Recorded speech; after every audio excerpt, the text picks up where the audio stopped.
Сәлеметсіздер ме? Менің YouTube каналыма қош келдіңіздер. Бүгін сіздермен пицца дайындайтын боламын. Пиццаның құрамына керекті заттар: ұн, бұрыш, тұз және де қант. Барлығын салып араластырып аламыз. Және де үстіне сұйық майды құйып, жылы сумен жұмсақ қамыр илейтін боламыз. Қамырымыз қолымызға жабыспауы керек.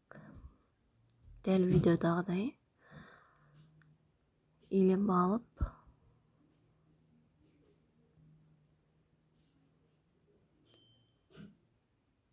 дәл осындай болып илеп аламыз. Мінекей осындай жұмсақ қамыр шығады. Және де пищевой пленкамен үстін жауып, кем дегенде жарты сағатқа қойып қоямыз. Қатты ашытып керек жоқ. Салмасына сыр салдым және де колбаса салдым. Менде қызанақ болмағандықтан сыр мен колбаса салып алдым. Сіздерде қызанақ болса, қалауларыңызша салсаңыздар болады. Мінекей осы қамырдан 2 пицца шығатын болады.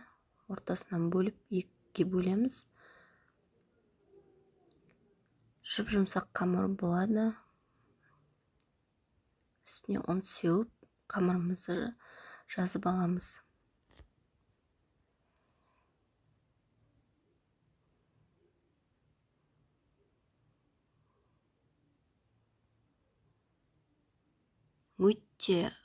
Өте керемет дәмді болады. Жасап көрсеңіздер болады.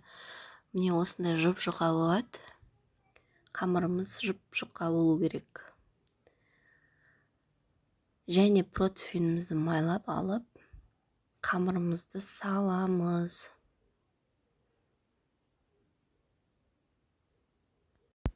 Қамырымызды салып аламыз. Осылай. Өкінішке орай видеода көрсетілмей қалды. Сиырды ұзын етіп турап аламыз. Дәл осылай. Сосын жиектеріне саламыз. Жиектеріне салып шыққаннан кейін әдемілеп бүгеміз.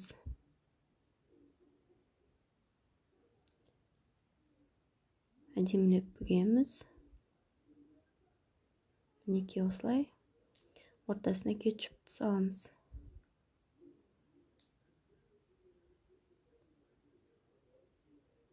Әдемілеп жағып шығамыз. Қалауларыңыз бойынша өздеріңіздің. Және де үстіне сырды себеміз. Бірінші сырды істеп аламыз. Себебі бетіне сеппейміз. Бетіне сепсек, пиццамыз қатты болып шығады.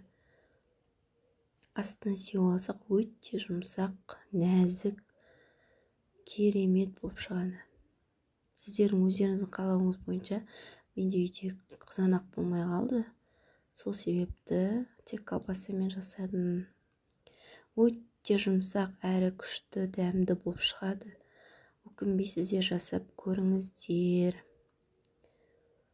Лайк қоямыз және де менің YouTube каналыма тіркеліп кетеміз. Жасап көріңіздер.